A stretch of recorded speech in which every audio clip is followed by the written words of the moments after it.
Kostas Karvelakis, bonjour. Bonjour. Vous êtes Business Development Manager chez Aiming et je vous reçois pour parler du Technology Scouting. Alors d'abord, c'est quoi ce Technology Scouting? Est-ce que vous pouvez nous présenter le concept en quelques mots? Oui, pour faire simple, le Technology Scouting, c'est l'utilisation et l'analyse de bases d'informations techniques permettant d'identifier dans le monde entier soit des solutions technologiques, soit des acteurs experts en mesure de répondre à une problématique technologique. L'objectif, c'est pour l'entreprise d'accélérer ces projets et ainsi réduire le time to market pour ces nouveaux produits. Mais plus précisément, comment est-ce que ça marche? Quelles sont les applications concrètes?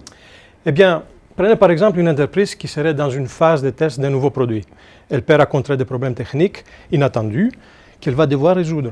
Avec le Technology Scouting, elle s'appuie sur une masse considérable de données à disposition pour chercher des solutions à l'extérieur dont elle n'a pas connaissance encore.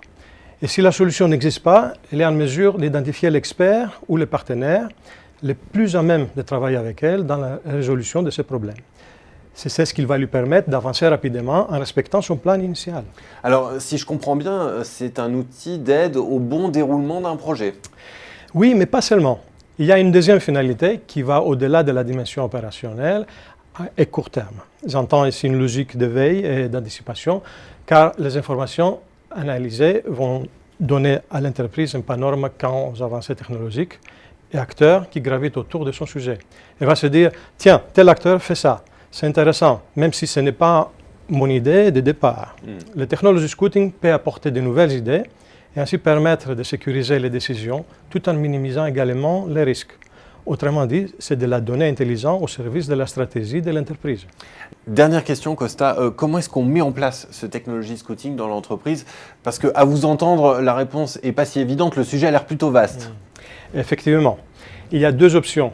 L'entreprise peut d'abord revoir son organisation en créant une cellule de Technology Scouting, mais comme le scout idéal doit être multidisciplinaire, expérimenté, formé aux questions de propriété intellectuelle, polyglotte, qui doit avoir des connaissances techniques et scientifiques, tout cela en étant imaginatif, l'entreprise risque de perdre du temps à trouver l'oiseau rare.